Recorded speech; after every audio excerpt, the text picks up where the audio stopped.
মধ্যপ্রাচ্যের আকাশে যখন একের পর এক ড্রোনের গুঞ্জন শোনা যাচ্ছে, তখন প্রশ্নটা শুধু যুদ্ধের নয়, প্রশ্নটা হচ্ছে বিশ্ব শক্তির ভারসাম্য কোন দিকে ঝুঁকছে।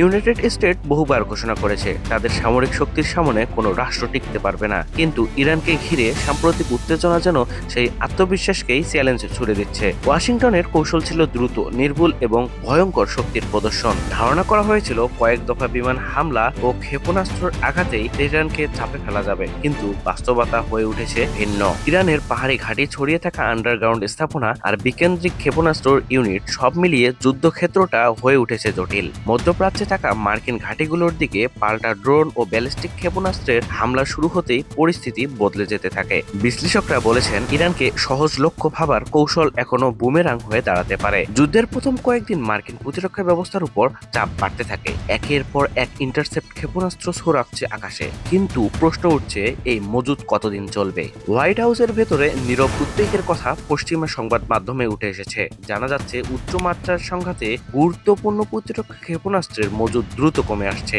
মার্কিন সামরিক পরিকল্পনায় মধ্যপ্রাচ্য একমাত্র অগ্রাধিকার নয়, আরেকটি বড় কৌশল ফ্রন্ট রয়েছে, ইন্দো প্যাসিফিক অঞ্চল।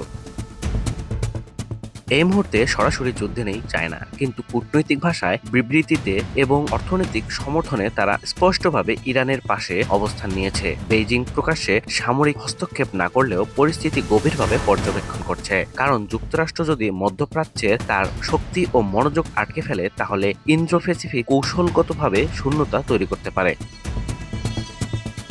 আর এই শূন্যতা মানেই নতুন হিসাব। দীর্ঘদিনের উত্তেজনা নতুন মাত্রা পেতে পারে। যুক্তরাষ্ট্র যদি অস্ত্র ও প্রতিরক্ষা সম্পদ মধ্যপ্রাচ্যে সরিয়ে দেয়, তাহলে এই অঞ্চলের উপর উপস্থিতি দুর্বল হতে পারে, এমন আশঙ্কা করছে সামরিক বিশ্লেষকরা।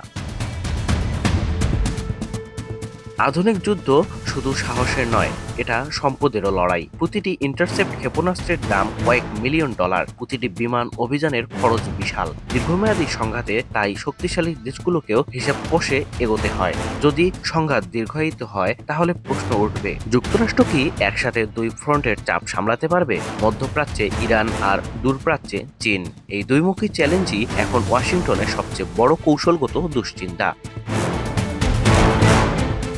বিশ্ব রাজনীতিতে শক্তির ভারসাম্য খুব সূক্ষ্মভাবে বদলায়, কখনো সরাসরি যুদ্ধের মাধ্যমে, কখনো কৌশলগত অবস্থানের মাধ্যমে। আর যদি যুক্তরাষ্ট্র তার প্রতিরক্ষা সম্পদ সরাতে বাধ্য হয়, তাহলে তা শুধু একটি আঞ্চলিক সংঘাতের ফল হবে না, বরং তা বৈশ্বিক শক্তির মানচিত্রের পরিবর্তন সূচনা করতে পারে। চীন ধীরে কিন্তু হিসাব করে এগোয়, আর এই হিসাব যদি মিলে যায়, তাহলে ভবিষ্যতের বিশ্ব রাজনীতিতে নতুন অধ্যায় শুরু হতে পারে। মধ্যপ্রাচ্যের আকাশে এখনো ড্রোনের শব্দ, কূটনৈতিক বিবৃতির আড়ালে চলছে শক্তির লড়াই। প্রশ্নটা শুধু কে জিতবে কে হারবে তা নয়, প্রশ্নটা হলো এই যুদ্ধের পর বিশ্ব রাজনীতির কেন্দ্র কোথায় সরে যাবে? যুক্তরাষ্ট্র কি সত্যি এক ফ্রন্ট লড়তে গিয়ে অন্য ফ্রন্টে দুর্বল হয়ে পড়বে, নাকি শেষ মুহূর্তে বদলে যাবে কৌশল? ইতিহাস তার উত্তর লিখবে, কিন্তু আপাতত বিশ্ব তাকিয়ে আছে তেহরান, ওয়াশিংটন আর বেইজিং এর দিকে।